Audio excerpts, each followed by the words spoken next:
નમસ્કાર વિદ્યાર્થી મિત્રો, આજે આપણે કંપનીની મર્યાદાઓ સમજવાની છે.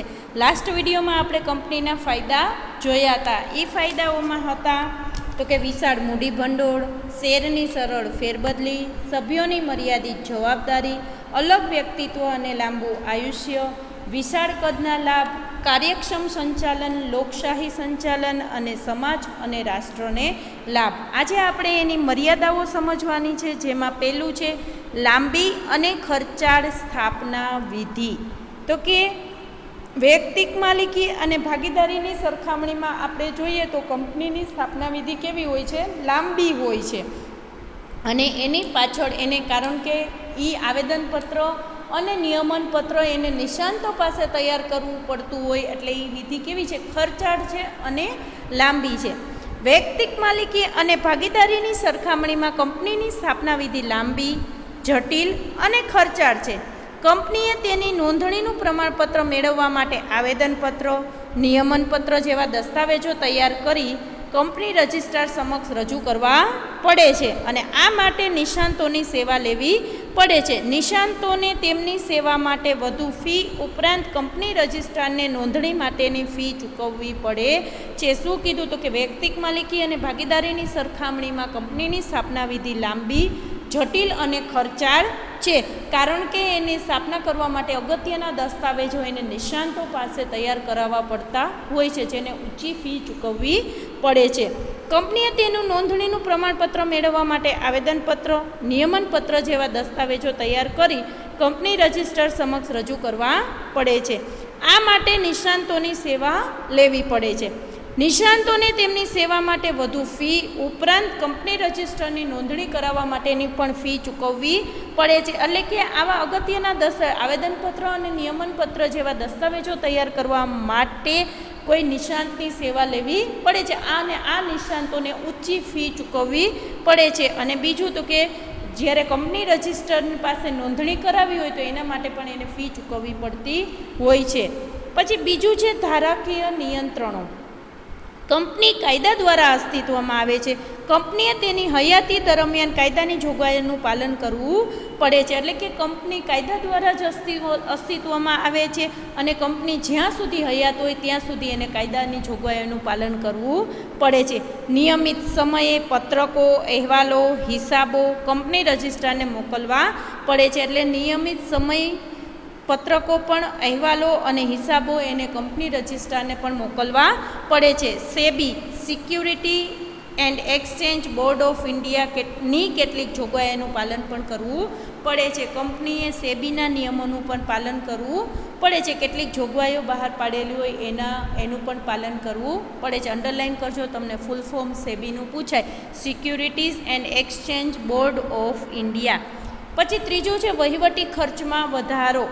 તો કે નિષ્ણાતોને ઊંચી ફી, વિશિષ્ટ અધિકારીઓને આકર્ષક પગાર, સંશોધનો પાછળ ખર્ચ વગેરેથી કંપનીનો વહીવટ ખર્ચ વધે છે. તો કે નિષ્ણાતોને ઊંચી ફી ચૂકવવી પડે છે, વિશિષ્ટ અધિકારીઓને એનો લાભ લેવા માટે આકર્ષક પગાર આપવો પડે છે, સંશોધન પાછળ પણ ખર્ચ થાય છે, વગેરેને કારણે કંપનીનો વહીવટી ખર્ચ વધી જાય છે. કારણ કે કોઈ પણ કાર્ય કરવામાં નિષ્ણાત વ્યક્તિઓની જરૂર પડતી હોય અને નિષ્ણાત વ્યક્તિઓની ફીનો ઊંચી હોય છે, એટલે વહીવટ પાછળ વધુ ખર્ચ થાય છે.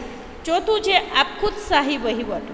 તો કે સભ્યોને કાયદા દ્વારા ઘણા બધા હકો આપવામાં આવ્યા હોવા છતાં તેઓ કંપનીમાં માત્ર નામની જ સત્તા ભોગવે છે. શું કીધું? તો કે સભ્યોને કાયદા દ્વારા ઘણા બધા હકો આપવામાં આવે છે, આમ છતાં તેઓ કંપનીમાં માત્ર નામની જ સત્તા ભોગવતા હોય છે. શેરદીઠ મતાધિકાર હોવાને કારણે કેટલીક વ્યક્તિઓ જૂથ રચી અને સંચાલન ઉપર કાબૂ મેળવે છે. કારણ કે કોઈ પણ સામાન્ય સભામાં બહુમતીથી નિર્ણયો લેવાતા હોય છે, એટલે શેરદીઠ મતાધિકાર હોવાને કારણે શું કરે છે? એક જૂથ રચી નાખે, જેની પાસે વધુ શેર હોય એનું જૂથ રચે, જેને કારણે સંચાલન ઉપર કાબૂ મેળવે છે. કારણ કે બહુમતીથી જ કોઈ પણ નિર્ણય લેવાતા હોય છે, એટલે સંચાલન એની ઈચ્છા મુજબ કરાવી શકે છે અને પોતાની ઈચ્છાનો જ અમલ થવા દે છે. કારણ કે એક જૂથ રચી નાખે, જેની પાસે એ બહુમતી જ હોય છે, એટલે કોઈ પણ નિર્ણય લેવો હોય તો એની ફેવરમાં જ લેવાતો હોય છે.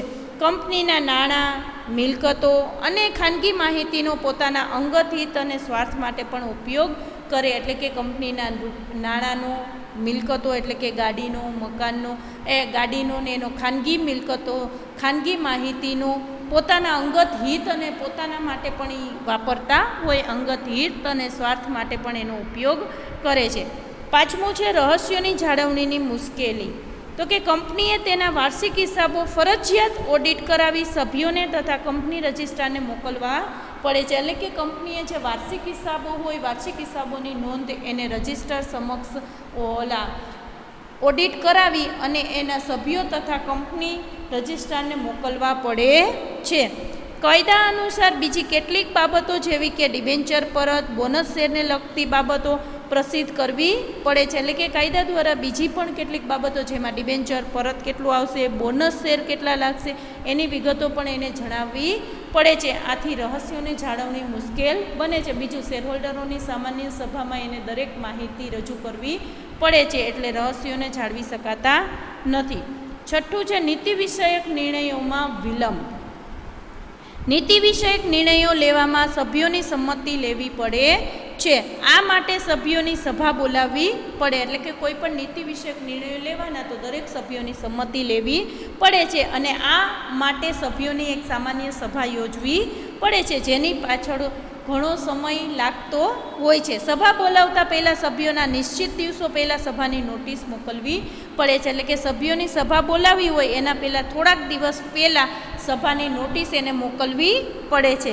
સભામાં ઠરાવ પસાર કરવો પડે છે અને સભામાં એનો ઠરાવ પણ પસાર કરવો પડે છે. આ બધામાં સમય વ્યય થતો હોવાથી નિર્ણય લેવામાં વિલંબ થાય છે. તો કે આની પાછળ વધુ સમય લાગતો હોવાથી નિર્ણયો લેવામાં વિલંબ થાય છે, કારણ કે કોઈ પણ નિર્ણય સભ્યોની સામાન્ય સભામાં જ લેવાતા હોય છે અને સભાની અગાઉ દરેક સભ્યોને નોટિસ મોકલવી પડતી હોય અને એમાં વાર લાગે છે, એટલે કે સમય વધુ પસાર થાય છે, એને કારણે નિર્ણયો લેવામાં વિલંબ થાય છે. પછી આવે છે ઓછી પરિવર્તનશીલતા. તો કે વૈયક્તિક માલિકી અને ભાગીદારી કરતાં કંપની સ્વરૂપમાં પરિવર્તનશીલતાનું તત્વ કેવું હોય છે? ઓછું હોય છે. કોઈ પણ ફેરફાર કરવા હોય તો વૈયક્તિક માલિકી અને ભાગીદારીમાં બધા ભાગીદારો ઈચ્છે છે તો એમાં ફેરફાર કરી શકે છે. મહત્ત્વના ફેરફારો કરવા માટે એને સામાન્ય સભામાં ઠરાવ પસાર કરવો પડે છે. કંપની સ્વરૂપમાં કંઈ મહત્ત્વના ફેરફાર કરવા છે તો એને સામાન્ય સભામાં ઠરાવ પસાર કરવો પડે છે અને કેટલાક સંજોગોમાં એને કેન્દ્ર સરકાર અને અદાલતની પરવાનગી પણ મેળવવી પડે છે અને કેટલાક સંજોગોમાં એને કેન્દ્ર સરકાર અને અદાલતની પણ મંજૂરી મેળવવી પડતી હોય છે.